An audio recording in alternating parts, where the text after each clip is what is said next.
नमस्कार। The international report में मैं कादम्बिनी शर्मा हूं आपके साथ।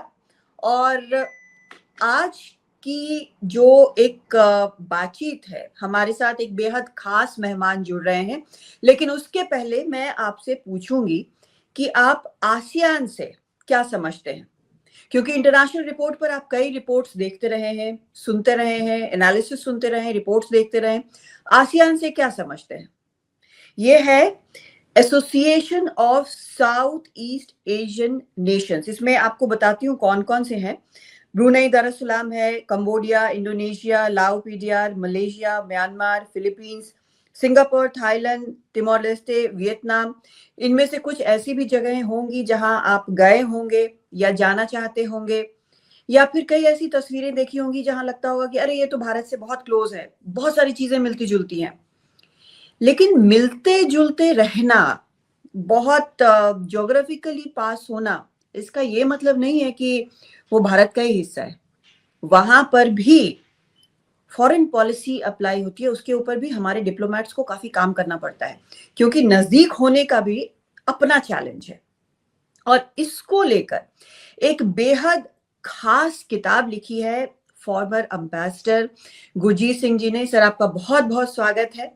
आपको थोड़ा बताऊं, एम्बेसडर गुरजीत सिंह जो है वो जर्मनी के, इथियोपिया के, इंडोनेशिया के, आसियान के एम्बेसडर रहे हैं। और ये किताब जो उन्होंने लिखी है वो इंटरेस्टिंग कई सेंस में है। लेकिन ये समझने के लिए बहुत जरूरी है कि आज जब हम बात करते हैं कि हम अमेरिका के साथ ये बात कर रहे हैं, हम चीन के साथ वो बात कर रहे हैं, लेकिन उसके बेस में, उसके साथ में आसपास के जो देश हैं उनका भरोसा, उनका साथ सबसे ज्यादा जरूरी है। और जो अम्बेसडर वहां पर रहे हैं उनसे बेहतर ये कौन जानेगा। सर, क्या मैं सही कह रही हूँ? धन्यवाद जी। जी बिल्कुल, किताब का यही सार है कि मैं वहां रह चुका हूं, मैंने वहां काम किया है, तो उसी आई व्यू से मैंने ये किताब की प्रस्तुति की है। जी, आपकी किताब का नाम सबसे पहले सर, द ड्यूरियन फ्लेवर, ये बड़ा इंटरेस्टिंग है। मुझे पहले समझ में नहीं आया कि ये क्या है, ड्यूरियन क्या है। मुझे लगा जैसे कोई सीमा पर लाइन खींच दी जाती है, डूरन लाइन टाइप से कुछ है। जी लेकिन जब ये किताब पढ़ना शुरू किया मैंने, तो देखा कि ये तो अलग ही चीज है। जरा उसको हमारे दर्शकों को बताएं। धन्यवाद जी। डूरियन एक फ्रूट है जो साउथ ईस्ट एशिया में किंग ऑफ फ्रूट माना जाता है। अच्छा। और किताब का नाम है डूरियन फ्लेवर, यानी कि डूरियन का जायका। हाँ हाँ। डूरियन एक यूनिक फ्रूट है। उसकी जो गंध होती है वो सुगंध और दुर्गंध के बीच में चलती है। आपके टेस्ट के मुताबिक वो लगेगी आपको अच्छी, या आप उसको सहन नहीं कर पाएंगे। तो जहां पर डूरियन बहुत खाया जाता है, जैसे सिंगापुर हो गया, तो वहां पर भी आपके बड़े बड़े होटल में साइन होते हैं कि अंदर डूरियन मत लाइए। कोई हवाई जहाज आपको डूरियन को अंदर नहीं ले जाने देगा, क्योंकि उसकी जो महक है वो बहुत स्ट्रांग होती है और जाती नहीं है। तो बुक का ये नाम रखना इसलिए था कि हम तो जानते हैं कि सांस्कृतिक तरीके से साउथ ईस्ट एशिया भारत से सभ्यता की बेस पे बहुत जुड़ा हुआ है। लेकिन आजकल ये डूरियन फ्लेवर आ गया बीच में कि अगर हम डूरियन फ्लेवर से का जायका हमको नहीं भाएगा तो हम आगे जाके आसियान से कैसे रिश्ते आगे बढ़ाएंगे। ये मेरा एक मकसद था। और दूसरा, जो डूरियन होता बाहर से काफी विचित्र होता है, वो हार्ड है, उसके कांटे होते हैं, लेकिन अंदर उसका गुद्दा बड़ा मुलायम होता है और कई लोगों को बहुत स्वादिष्ट लगता है। तो मेरा मतलब यही था कि आसियान भी ऐसा ही, बाहर से तो थोड़ा जटिल लगता है, अंदर से काफी सरल हो जाता है। लेकिन ये बात रहती है कि जो भी डूरियन एक बारी खा ले, और चाहे उसने पसंद आए या ना पसंद आए, वो जिंदगी भर डूरियन की बातें जरूर करता रहेगा। तो यही मेरा हाल है आजकल कि मैं वही बातें कर रहा हूँ। लेकिन सर, अगर जैसे आप बता रहे हैं, हालांकि ये फ्रूट मैंने नहीं खाया है, लेकिन ये एक्वायर्ड टेस्ट होगा आमतौर जी पे बाकी लोगों के लिए, लेकिन भारत के लिए तो ये भाने वाला टेस्ट होना चाहिए, क्योंकि भारत को जरूरत है और इनको भी भारत से उतना ही करीबी चाहिए होता है जैसा कि बाकी कई देशों को बैलेंस में रखने के लिए चाहिए। तो हम, जैसे मैं फॉरेन पॉलिसी कई सालों से, लगभग 2 दशक से कवर कर रही हूँ। हमने शुरुआत की थी लुक ईस्ट पॉलिसी से, लेकिन लुक ईस्ट से हम बहुत आगे बढ़ के एक्ट ईस्ट हो गए हैं। ये कैसे हुआ और इसकी जरूरत क्यों लगी, आपने बुक में बताया है। लुक ईस्ट पॉलिसी 1992 में शुरू हुई। उस समय मेरी पोस्टिंग जापान में थी और हम Japan, Korea, Taiwan, Hong Kong, Singapore, इन देशों को देख रहे थे कि भारत में निवेश ज्यादा करें और भारत से व्यापार ज्यादा करें और भारत के लिए ओडीए ज्यादा आए। और उस समय जो लुक ईस्ट थी उसका मेन फोकस ईस्ट एशिया था, हालांकि आसियान भी उसके अंदर आता था, पर उसका मेन मकसद इकोनॉमिक एडवांटेज था। अब 2014 में जब एक्ट ईस्ट पॉलिसी आई, उस समय मैं आसियान का राजदूत था और प्रधानमंत्री मोदी ने आकर पहली उनकी जो आसियान मीटिंग थी म्यांमार में, वहां पर ये एक्ट ईस्ट पॉलिसी अनाउंस की। एक्ट ईस्ट पॉलिसी का मतलब था कि अब आसियान 3 कम्युनिटीज में अपने आप को ऑर्गेनाइज कर रहा था। एक था इकोनॉमिक कम्युनिटी, एक थी सोशियो कल्चरल कम्युनिटी और एक थी पॉलिटिकल डिफेंस कम्युनिटी। तो अब भारत ने कहा हम तीनों से बराबरी से इंगेज करेंगे और एक्ट ईस्ट पॉलिसी ने कहा कि अब आसियान हमारा फोकस है। तो आसियान के ऊपर काफी संबंध बनाने के लिए फोकस किया गया और अक्रॉस द बोर्ड संबंध आगे बढ़े। ये एक दो लुक ईस्ट और एक्ट ईस्ट में काफी फर्क था। जी, आपने ये भी अच्छे से बुक में द डूरियन फ्लेवर में ये एक्सप्लेन किया है कि कैसे ये जरूरी था और कैसे ये इवॉल्व हुआ है, बदला है। जैसे आपने अभी भी बोला कि एक व्यापारिक रिश्ता ज्यादा था, लेकिन व्यापारिक से अब क्या हम स्ट्रैटेजिक की तरफ मूव कर चुके हैं? जी, 2012 में जब भारत और आसियान का 20वां जन्मदिन था, 20th एनिवर्सरी, उस समय हमने अपनी स्ट्रेटेजिक पार्टनरशिप अनाउंस की थी जी। और 2022 में इसको हमने कॉम्प्रिहेंसिव स्ट्रेटेजिक पार्टनरशिप का दर्जा दिया है। इसके बीच में एक्ट ईस्ट पॉलिसी आई 2014 में। तो बिल्कुल जैसे आपने कहा, स्ट्रेटेजिक दृष्टि से हम आसियान को देखने लगे। अब इसके 3 पहलू थे।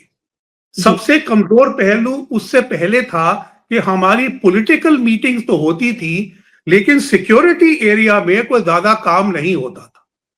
तो अब हमने उसमें ज्यादा काम करना शुरू कर दिया है और उनकी जो मीटिंग होती हैं, ASEAN regional forum, ASEAN defence minister meeting plus, उसमें हम अब हर बार शामिल होते हैं। और आपने कई बारी अब देखा होगा पिछले कुछ सालों में कि रक्षा मंत्री हमेशा उस मीटिंग के लिए जाते हैं। तो ये एक स्ट्रेटेजिक बेस हो गई है। और दूसरा, आसियान ने भी भारत के साथ मैरीटाइम सिक्योरिटी की एक अनाउंसमेंट की हुई है, जॉइंट स्टेटमेंट की। और पहली बारी 2019 में भारत और आसियान का जॉइंट एक्सरसाइजेज होगी। हमारी जॉइंट एक्सरसाइजेज आसियान के देशों के साथ होती है। ये एक आसियान गुट के साथ ये पहली बारी देखा 2023 में हुई। अब ये जो है, इसके अलावा जो इंडियन ओशन है, इंडो पैसिफिक ओशन की कॉन्सेप्ट है, तो आसियान पहले तो इससे घबराता था, लेकिन 2019 में आसियान ने ASEAN outlook on the Indo Pacific एक स्ट्रेटेजिक डॉक्यूमेंट जारी किया। और 1 साल बाद में हमने उनके साथ एक मेमोरेंडम ऑफ अंडरस्टैंडिंग साइन किया, जिसमें इंडो पैसिफिक ओशंस इनिशिएटिव, जो भारत का एक इनिशिएटिव है, और AOIP की आपस में तालमेल कैसे किया जाएगा। तो सर्टेनली इस स्ट्रेटेजिक सेंस में पॉलिटिकल सिक्योरिटी पिलर के ऊपर बहुत ज्यादा काम हुआ है। इस जी। दौरान चीन का हमला भी आसियान के टापुओं पे, समुद्र पे हुआ। तो चीन ने बिल्कुल, कई ये टापू सवाल सर मैं आपसे पूछना चाहती थी, क्योंकि जब भी ये बात आती है कि सिक्योरिटी आसियान क्षेत्र में, तुरंत चीन का नाम जरूर आता है, क्योंकि हमने ये भी देखा है कि इस क्षेत्र के जो भी नए नेता होते हैं, उनके लिए भी हमेशा ये होता है, क्या वो पहले भारत आ रहे हैं, पहले विदेश दौरे पर, या चीन जा रहे हैं। तो ये एक हमेशा ऑनगोइंग एक हेडलाइन रहती है। तो ये चीन फैक्टर जो है, आपने ये भी अपनी किताब में, वैसे मैं किताब का कवर आपको दिखाना चाहती हूँ अपने दर्शकों को, कि ये अभी कॉपी लेकर नहीं यहाँ बैठी हूँ, सर के पास होगी, लेकिन ये मैं आपको कवर दिखाना चाहती हूँ। बेहद इंटरेस्टिंग ये कवर भी है, बहुत कलरफुल और बहुत स्ट्राइकिंग है ये कवर। सो आपको कहीं दिखे तो आप जरूर पढ़ें, अगर आप खासकर फॉरेन पॉलिसी में इंटरेस्टेड हैं तो आपके लिए ये बहुत जरूरी है। तो सर, चीन का ये फैक्टर, और अब आप जैसे आपने चीन के बारे में इस किताब में लिखा है कि ये फैक्टर बहुत सारी चीजें डिसाइड करता है इस क्षेत्र में, और कैसे ये देश भी बैलेंसिंग एक्ट करने की कोशिश करते हैं। आपने मुझे छोटे से सवाल में कई चीजें पूछ ली। अब मैं आस्था करके आपको समझाने की कोशिश करता हूं। जी। देखिए, 2012 में चीन ने साउथ चाइना सी के कई टापुओं पे कब्जा कर लिया, जिनकी ओनरशिप कंटेस्टेड थी, और कंटेस्टेंट थे आसियान के अंदर वियतनाम, फिलीपींस, ब्रुनाई और मलेशिया। इंडोनेशिया अपने आप को राइवल नहीं समझता था, लेकिन उसके समुंदर के ऊपर, टापू पे नहीं, समुंदर के ऊपर चाइना ने अपना हक जमाया है। तो समझ लीजिए 11 में से 5 देश ऐसे हैं जिनके साथ चीन के साथ ये प्रॉब्लम है।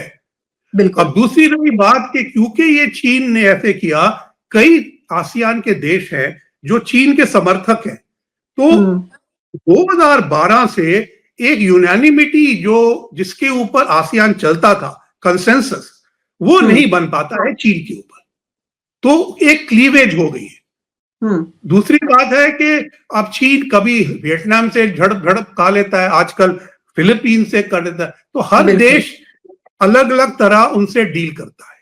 अब इसमें जब एक्ट ईस्ट पॉलिसी आई तो आसियान के कई देशों की अपेक्षा थी कि भारत एक बैलेंसिंग एक्ट उनको देगा चीन के, लेकिन ये ऐसा रोल भारत ने कभी नहीं मांगा था।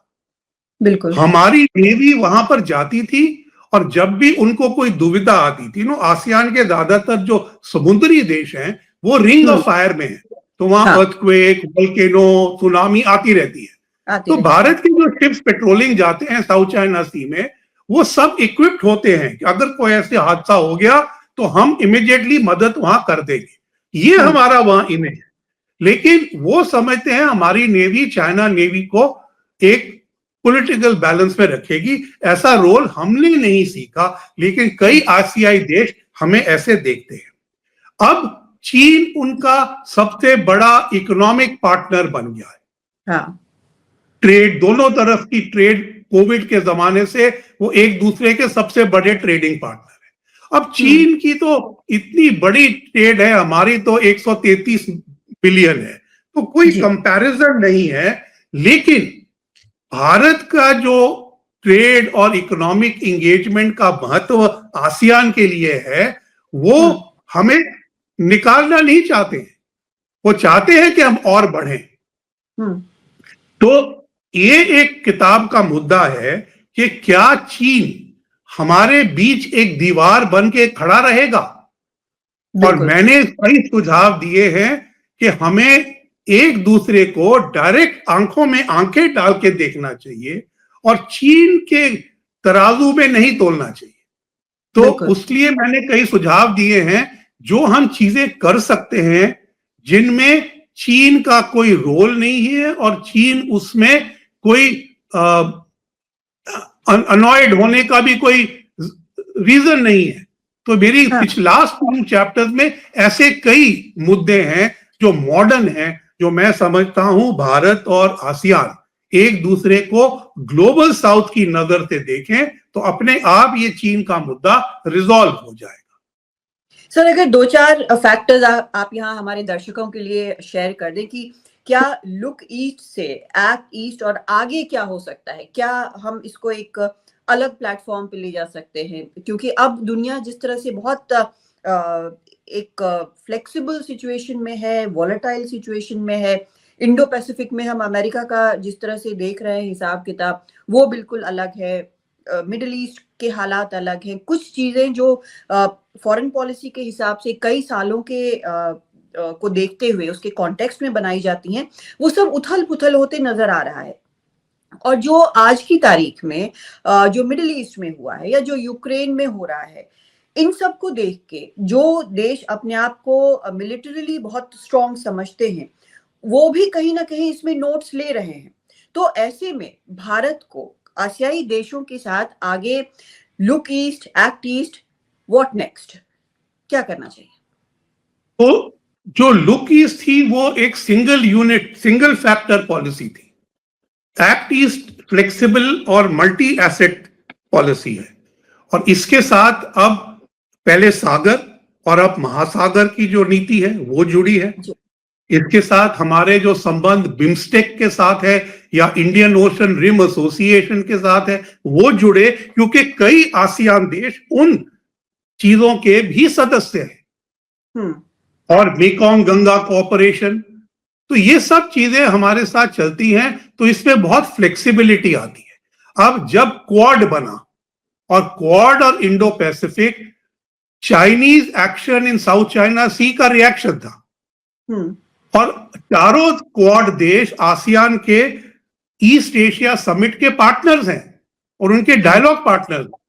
तो हम अलग बड़ा खड़े हो गए, क्योंकि आसियान चीन के विरुद्ध खड़ा नहीं हो पा रहा था। तो अब अगर आप मुझे पूछे कि इस समय जैसे अमेरिका की एक विचित्र सी पॉलिसी है इस एरिया इंडो पैसिफिक की ओर, इसमें आसियान देश भी घबराए हुए हैं। पहला चीज है कि वो चीन और अमेरिका के बीच में नहीं आने चाहते, वो बिग पावर राइवलरी का हिस्सा नहीं बनना चाहते, इसलिए इंडिया, जापान, ऑस्ट्रेलिया उनके लिए महत्वपूर्ण देश है। दूसरा, अगर अमेरिका सिक्योरिटी अम्ब्रेला नहीं देता है, क्योंकि वो चीन की सिक्योरिटी अम्ब्रेला नहीं चाहते हैं, चीन से स्ट्रेटेजिक इकोनॉमिक पार्टनरशिप चाहते हैं, तो फिर क्या करेंगे? तो अब आप देखेंगे कि भारत के साथ थोड़े डिफेंस प्रोक्योरमेंट ज्यादा हो रही है। ब्रह्मोस की बात फिलीपींस ने तो ले लिया है, और अब वियतनाम और इंडोनेशिया सोच रहे हैं। जापान की आप देखिए कितनी हलचल मच गई है उनके डिफेंस प्रोडक्शन में, और वो आसियान कंट्रीज को सप्लाई कर रहे हैं और जॉइंट प्रोडक्शन की सोच रहे हैं। तो भारत और बिल्कुल अपनी इतनी पुरानी नीति जो थी सेकेंड वर्ल्ड वॉर के बाद की वो चेंज कर दी। जापान में बहुत चेंज आ रहा है। और वो मैं समझता हूं हमारा सबसे बेहतर पार्टनर है इंडो पैसिफिक में, और इंडो पैसिफिक के दो जो पोल हैं वो भारत और जापान को संभालने पड़ेंगे, और उसके बीच का जो दायरा है वो हमें आपस में ऑस्ट्रेलिया को मिलाकर, और जो जो आसियान के देश हमारे साथ काम करना चाहते हैं उनसे हमें काम करना चाहिए। हमें आसियान कंसेंसस का इंतजार नहीं करना है। इसलिए मैंने किताब में लिखा है हमें आसियान प्लस पॉलिसी फॉलो करने वाले देश चाहिए, जो आसियान के आगे बढ़ के सोचें, जैसे इंडोनेशिया हो गया, वियतनाम हो गया, ये कई चीजें, फिलीपींस हो गया, आगे करना चाहते हैं। तो ये एक दायरा है आजकल कि ये जैसे आपने कहा उथल पुथल हो रहा है, उसमें स्थिरता ढूंढते हुए आसियान भारत और जापान के साथ ज्यादा जुड़ना चाह रहा है। ये स्थिरता की एक तलाश है। जी, सबसे बड़ी बात यही है सर, जैसा आपने बोला कि स्थिरता जो है वो सबसे ज्यादा इम्पोर्टेंट है। एक आखिरी सवाल जो कि मैं आपसे एक लाइन में जवाब चाहूंगी, बिल्कुल, जो मैं हर ऑथर से पूछती हूँ कि आपकी नजर में आपकी किताब का द डूरियन फ्लेवर का यूएसपी क्या है, जिसके कारण दर्शक जाएं और उसको उठाएं, खरीदें, पढ़ें? एक लाइन में यूएसपी बताएं सर। ये एक डिप्लोमैट की आंख से देखा हुआ हाल है, जो आपको एकेडमिक बेस पे नहीं मिलेगा, क्योंकि हमने तो वहां मीटिंग्स में बैठ के देखा है कि ये एक्ट ईस्ट पॉलिसी कैसे आई, उसका कैसे महत्व बढ़ा, प्रधानमंत्री मोदी ने हर साल कैसे एड्रेस किया। तो ये जो स्टडी है, मैं समझता हूं इस बुक की यूएसपी। जी, बहुत बढ़िया से आपने सर समझाया और उम्मीद करती हूँ कि मेरे दर्शकों को ये समझ में आया होगा। किताब आप लीजिए, पढ़िए, समझिए कि सिर्फ संस्कृति नहीं, उसमें जैसे गुरजीत सिंह जी सर हैं, उनके जैसे और कई डिप्लोमैट्स ने सालों तक मेहनत की है एक बेहतरीन रिश्ता बनाने की, और हर वक्त ये कोशिश रहती है कि ये रिश्ता बना रहे। हर स्मॉल से बड़े पॉइंट्स तक कितने कॉम्प्लेक्सिटीज के जरिए सब कुछ गुजरता है, वो इस किताब में आप समझ पाएंगे। तो सर बहुत बहुत धन्यवाद इस खास किताब पर मेरे साथ चर्चा करने के लिए। बहुत बहुत शुक्रिया। धन्यवाद।